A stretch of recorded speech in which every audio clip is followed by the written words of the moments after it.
All right, guys. Thank you so much for tuning in to Real Talk Radio. I'm your host, Dominique Shackelford, along with Alicia Know It All, Bridges, and Sabrina Keep It Real. I'm Keep It Real. I'm sorry, Sabrina Reason Williams. Sorry about that, guys. But just to let you know, you are listening to Real Talk Radio. Today's topic is going to be on public etiquette. And the reason why I chose public etiquette is because I'm going to have to share this story with you guys. Okay, like I said, I was in North Carolina this past weekend, and my family, my sister, and I guess my parents looked at me and my husband. They call us bougie sometimes. And the reason being is because if we go to a restaurant and the silverware or cups or something might be, mostly the silverware, if the silverware looks like it got a smudge or something on it, my husband asked for hot water. And now it got me in the habit like, well, should give me some hot water. So we'll ask for hot water and we'll place our silverware in the hot water to clean it. Okay, what happened, my sister talks about us, I think this happened maybe 4 years ago, and she brings it up all the time, right? Well, we're at this restaurant. I'm not going to say the name because I really don't want to, give this restaurant a bad rating for my one experience. But anyway, we're at the restaurant, and my sister cup, she had orange juice, and I noticed that something was in her cup, and I was like, oh, my God. And she was like, what? So she turned the cup around and seen the black smut in her cup, so she asked for another cup. Mind you, my sister never asked for anything. She's the type of person that would just be like, well, that's okay, I'll just deal with it type person. But she was like, okay, she asked the waiter for another cup. The waiter, of course, brought her another cup of orange juice. Mind you, when they brought the other cup, the rim had something on it. So we were like, oh, my God, can we have a straw? So we asked for the straw. The woman said, well, we're out of straws. I said, in the whole building. She was like, yes, ma'am, we're out of straws. My husband asked for a to-go cup. My parents thought that was the rudest thing you ever do. Why would I ask for a to-go cup? That's so rude. Why you just can't drink out of the cup they gave you? My question, the reason why I want to do public etiquette is because is that rude? Come on, Real Talk Radio fans. Is that rude or is that just, being in your right mind? Because all these diseases around and all these different, things that can happen to your body, if you just take stuff and just be like, oh, well, it's okay, that's how we get all these diseases because we're not taking precaution. Is it just me? Or what do you think? So that's the topic for today, and I just wanted to share that story with you guys. Alicia, what about you? What you think? Um, I'm the type, like, my husband is kind of opposite of me because I can be a little picky when I go out. Something like the silverware or, the glass being dirty. And like you said, your sister, she will also just kind of deal with it. But in my eyes, I'm paying for good service. I got to leave you a tip. I want things to be correct because if it was the other way around and I had customers, I would want them to have good service too. And good service includes clean dishes. So I totally agree with you all. I go out with some people and it's just like every other thing, something is wrong. And it seems as if they're just trying to get a free meal. And sometimes that can be a little irritating. It does. You go out with somebody like, oh, well, this is cold, or, they just think about every little thing. And it just seems like that's what they're trying to do, get a free meal. So that can be a little bit embarrassing, but, it is certain things that you expect from an establishment that needs to be taken care of. All right. So Alicia said that it depends on the situation and to what extent, basically, is what I got from it. And Alicia, personally, a lot of people don't like going out to eat meat because I am that type of person. I don't complain about everything, but I will voice my opinion if I find something wrong. Like, if it's cold, I cannot eat cold food. I'm sorry. I just can't do it. So if it's cold, I, of course, want a hot meal. I'm paying for it. So I am that type of person. So the first question I guess I need to ask Real Talk Radio audience, if you're at a restaurant with a friend or a family member, would you be the family member to ask for new silverware, or would you just eat from the silverware, or would you ask for what's it called, to go silverware? Which person would you? Would you be the person that asks for it, keep it, or ask for to go silverware? Anyone has a voice of opinion right now? I would ask for other utensils because there could be germs on it. And when I asked, I would do it with diplomacy. Okay. And Miss Shack said she would ask for to go silverware. Anyone else? This is Mahala from Atlanta. I will ask for new silverware. Okay. Okay, Mahala, I got a question. Are you asking for cleaner silverware or to-go silverware? No, I ask for new silverware. New silverware. And because I think, I'm way over the top. I'm like bringing Clorox wipes and wiping the table off and wiping the menu off and all that. So no. Get OCD there.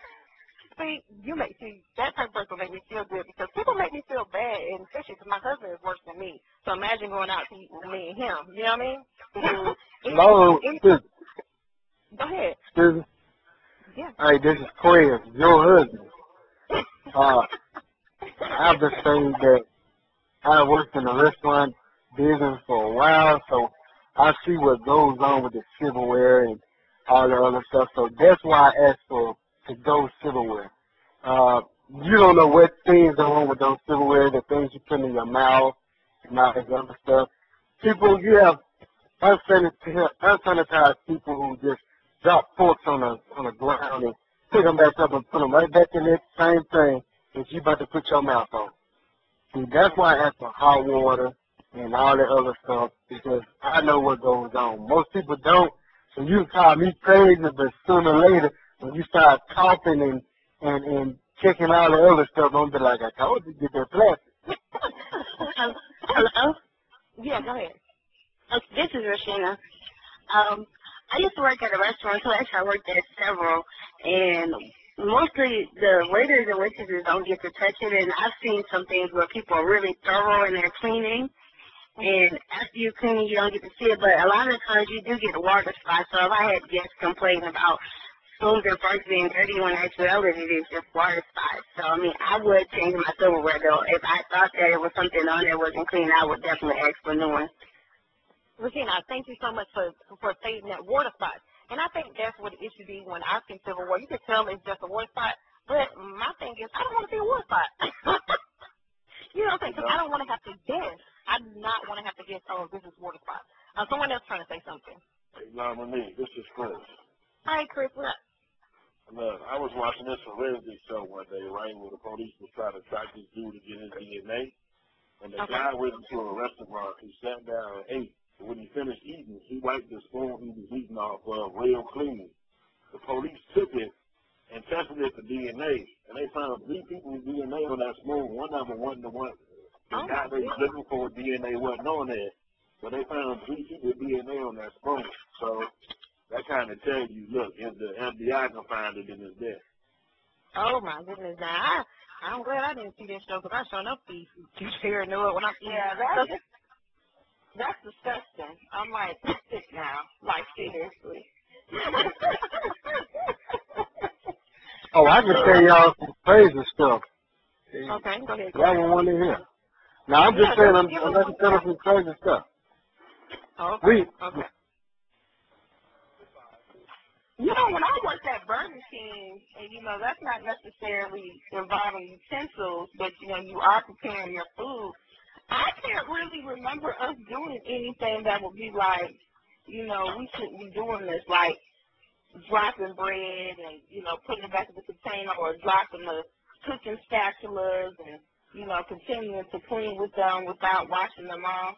I don't know, maybe it was just the nights I worked, but I don't remember anything foul going on at my place of work. But I know it's probably a little bit different when you talk about like a sit-down restaurant where you do have plates, you do have utensils.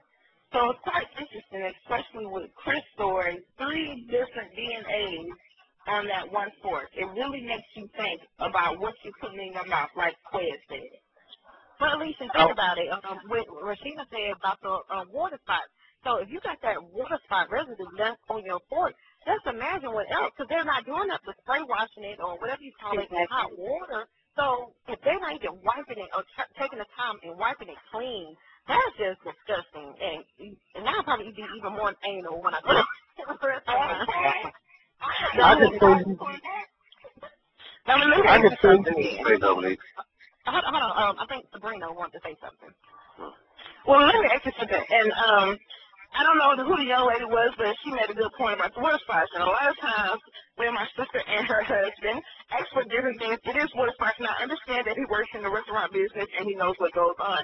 you do have cases where people are really rude and don't care what they give you because they don't want to be at their job. Anyway, so that brings me back to, these things against brainwash, it's not the most sanitized place at all. So why do you even go there? If you know there's always going to be an issue, why even go out? If you're going to be upset and want everything perfect, why do you even go? The same reason I got your answer. I got your answer. Okay, go It's the ahead. same way as when you go to your bathroom, you want your bathroom clean. It's the same way as when you go to somewhere else, that same person, they'll say the same thing to you if you gave them some dirty. It's the same way all the way around. Now, you go, you sit down, and you just sit.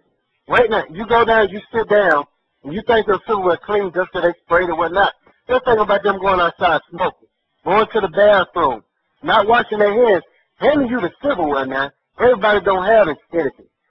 Now, the way you're supposed to do, you're not supposed to touch the part that's on your mouth.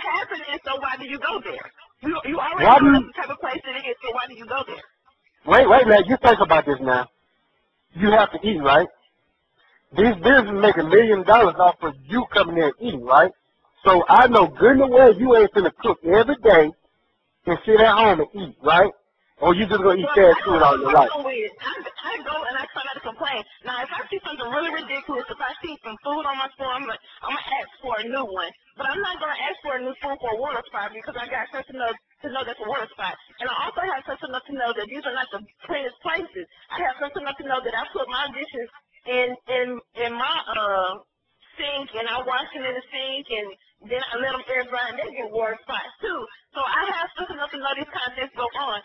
Nothing is 100% clean. You touch your doorknobs, people come in at your house touching your doorknobs. I'm pretty sure that you don't just sanitize your doorknobs every day. Some people do. But I'm gonna tell you this. When you boo-boo, don't you wipe your butt? When you boo-boo, do you not wipe your butt? Yes, I do. I do it. I'm at home. This is my home. This is my personal space. I know that I want my tub clean, so I do it. So if you go to alrighty then. So when you go eat, you don't want nothing nasty, do you? This is like if you smell your stuff, you gonna take a bath, though. It's gonna be nasty. If you know it's gonna be nasty, so why would you go?